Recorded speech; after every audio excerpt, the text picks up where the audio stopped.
नाज़रीन, पाकिस्तान और चीन की फ़ौजों ने एक बड़ा फ़ैसला किया है, और वो क्या बड़ा फ़ैसला है। और दूसरा कि ऑपरेशन संदूर, जिसको अब ऑपरेशन तंदूर कहना शुरू कर दिया लोगों ने, उसमें उसकी वजह से भारत के अंदर भूचाल हैं, ज़लज़ले के झटके हैं।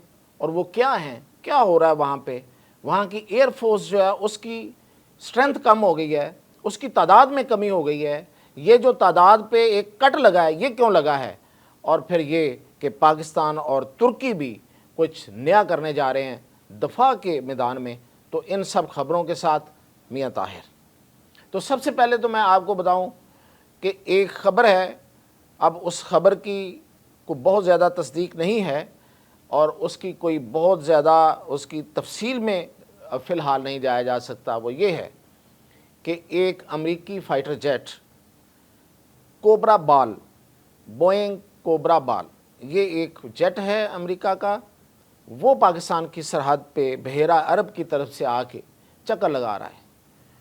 और बताया ये जा रहा है कि वो कुछ सूंघ रहा है, यानी उसको कोई ऐसी कोई ख़बर है कि जिसको वो सूंघ के, जिसका वो अंदाज़ा लगा के तो वो कोई तस्दीक करने चाह रहे हैं कि पाकिस्तान कोई पता नहीं क्या करने जा रहा है और क्या कर रहा है।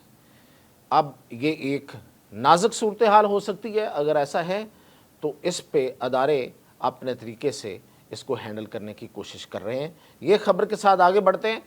तो इंडिया में जो वाइस प्रेसिडेंट है वहाँ का, इंडिया का, जो बेसिकली वहाँ की पार्लियामेंट का सरबराह होता है, उसका जो इस्तीफ़ा है, उसके बाद बड़े सवालात उठना शुरू हुए हैं।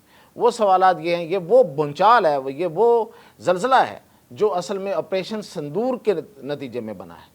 कि उसकी वजह ये हुई है कि इस बंदे ने ये वादा किया था पार्लियामेंट में कि मैं ऑपरेशन संदूर पे जो बहस है उसका आगाज़ कराऊंगा, मैं इस पे लोगों से, पार्लियामेंटेरियन को ये मौका दूंगा कि वो सवालात उठाएं और गवर्नमेंट को फिर जाहिर है कि उसका जवाब देना पड़ेगा।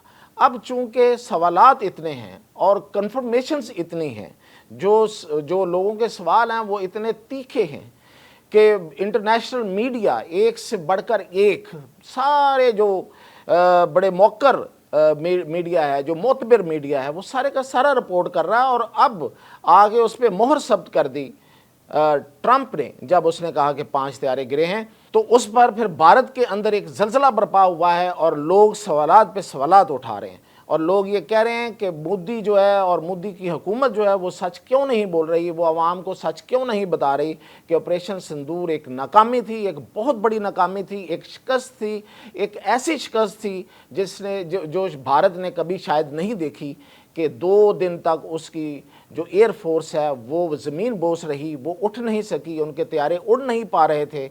और जो उनके तैयारे गिराए गए वो पाकिस्तान ने गिराए। और फिर ये कि उनकी बेसिस पे जिस तरीके से हमले हुए कि एक एक बेस को उड़ाया उन्होंने, और एक एक उनके फ़ौजी हेडक्वार्टर को जहाँ चाहा वहाँ उड़ाया। और यही नहीं बल्कि आधे इंडिया को ट्रिपल डाउन कर दिया, उसको पैरालाइज कर दिया साइबर हमलों के ज़रिए। तो ये हैं सवालात।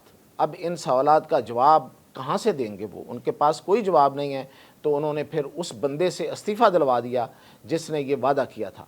और इसके बाद दूसरा जो वहाँ पे दचका आया है, जो दूसरा जो भूचाल आया है, वो आया है इंडियन एयर फोर्स में। इंडियन एयर फोर्स में जो मिग तैयारे, उनको उन्होंने निकालने का फ़ैसला कर लिया है।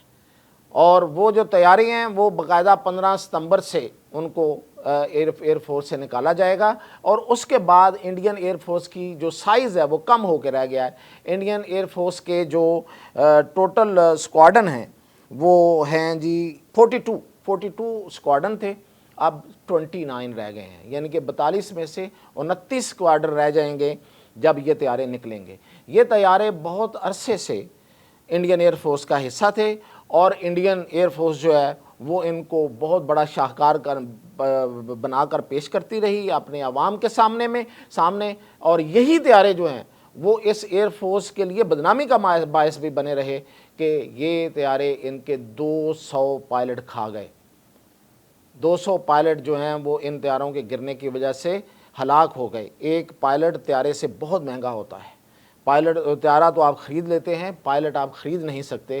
پائلٹ کو کہاں سے کس طریقے سے گروم کیا جاتا ہے اور اس کی کس طرح ٹریننگ ہوتی ہے، وہ جو ایئر فورسز ہیں وہی جانتی ہیں۔ تو 200 پائلٹ کھا گئے، اس لیے ان کو اڑتے ہوئے تابوت کہا جاتا تھا، فلائنگ کوفن کہا جاتا تھا۔ اب انڈین ایئر فورس جو ہے وہ ان کو نکال رہی ہے، تو اس کے بعد انڈین ایئر فورس کا سائز بہت چھوٹا رہ گیا ہے۔ تو یہ بھی بیسیکلی ان کا آپریشن سندور کی ناکامی ہے، اور جو ہمارا آپریشن بنیان مرصوص ہے اس کی کامیابی کا اصل میں یہ وجہ ہے کہ جس کے بعد جو ہے وہ انڈین ایئر فورس نے ان طیاروں کو نکالنے کا فیصلہ کیا ہے۔ اب وہ نئے طیارے کون سے لیتے ہیں یہ ابھی تک فائنل نہیں ہوا۔ تیجس کی ایک رٹ لگائی جا رہی ہے، وہ ابھی تک اپنی کوئی آزمائشی پرواز بھی پوری طرح سے مکمل نہیں کر سکے ہیں۔ اب رافیل بھی آ کے یہاں پہ ناکام ہو چکے ہیں۔ اب دیکھتے ہیں کہ اور کون کس ملک سے کتنے پیسے خرچ کر کے انڈیا جو ہے وہ کون سے طیارے لیتا ہے۔ اس کے بعد میں نے آپ کو بتایا تھا کہ پاکستان اور چائنا کی فوجوں نے ایک فیصلہ کیا، وہ یہ کیا ہے کہ جولائی کے اینڈ پہ ایک بہت بڑی ایئر ایکسرسائزز دونوں افواج، دونوں ایئر فورسز مل کر کریں گی، اور وہ صرف ایئر فورسز نہیں ہوں گی، اس میں سارے کا سارا سسٹم جو ہے انٹیگریٹڈ ہوگا، اور وہ ایک بڑی ایکسرسائز کی جا رہی ہے پاکستان اور انڈیا کے بارڈر پر بھی، اور deep into the Gilgit Baltistan اور سارے لداخ اور ان پورے ایریے پہ یہ ایک بڑی ایکسرسائز ہوگی، اور اس ایکسرسائز کی تیاریاں جو ہیں وہ مکمل ہیں۔ ادھر بھارت جو ہے وہ اس پہ نظریں لگائے ہوئے ہے کہ یہ اس ایکسرسائز میں جو اتنی بڑی ایکسرسائز ہو رہی ہے، اور وہ بھی پاکستان اور چائنا کی جو آئرن کلاڈ ہیں، جو ایک دوسرے کے دوست ہیں، ایک دوسرے کا بازو ہیں، تو وہ اتنی بڑی ایکسرسائزز کرنے جا رہے ہیں۔ اور اس سے اگلی خبر کہ ترکی اور پاکستان UAV یعنی کہ ان مینڈ ایئر وہیکل جو ہیں، جو بڑے طیارے ہوتے ہیں جن میں پائلٹ نہیں ہوتا لیکن وہ فائٹر جیٹ ہوتے ہیں، اور اس کے علاوہ ڈرونز جس کی ایک ورائٹی ہے ترکی کے پاس، یہ دونوں مل کے پاکستان کے اندر فیکٹری جو ہے وہ اس کا بس افتتاح ہوا چاہتا ہے۔ اب اس کا افتتاح باقی رہ گیا ہے، وہ افتتاح ہوگا۔ اور اس کے علاوہ خبر یہ ہے ایئر فورس کی حوالے سے ہی کہ ترکی کی ایئر فورس نے یورو فائٹر ٹائفون طیارے خریدنے کا فیصلہ کیا ہے، اور یہ فیصلہ تو انہوں نے بہت پہلے کیا تھا، لیکن اب یہ جو یورپین یونین کے ملک جو مل کر یہ طیارہ بناتے ہیں، اسے 4.5 جنریشن جہاز کہا جاتا ہے۔ اس وقت تک یورپین ملکوں کا یہ سب سے جدید اور بڑا آزمودہ طیارہ کہلاتا ہے۔ یہ خریدنے کا اس نے فیصلہ کر لیا ہے، اور جرمنی جو ہے جو ان طیاروں کو ترکی کے حوالے کرنے میں سب سے بڑی رکاوٹ تھا، وہ بھی راضی ہو گیا ہے۔ اور آج طیب اردوان کی UK کے پرائم منسٹر سے بھی بات ہوئی ہے۔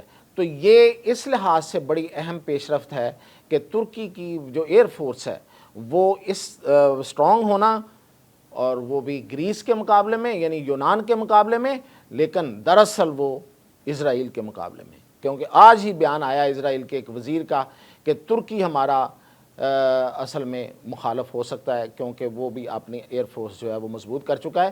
اب تک جو اسرائیل اس پورے خطے پہ جو مڈل ایسٹ کا خطہ ہے، جو عرب ملکوں کا خطہ ہے، اس پہ اگر اس کا برتری ہے تو وہ اپنی ایئر فورس کی وجہ سے ہے، اور ترکی جو ہے وہ اس کے برابر ہی نہیں، اس سے آگے نکل رہا ہے۔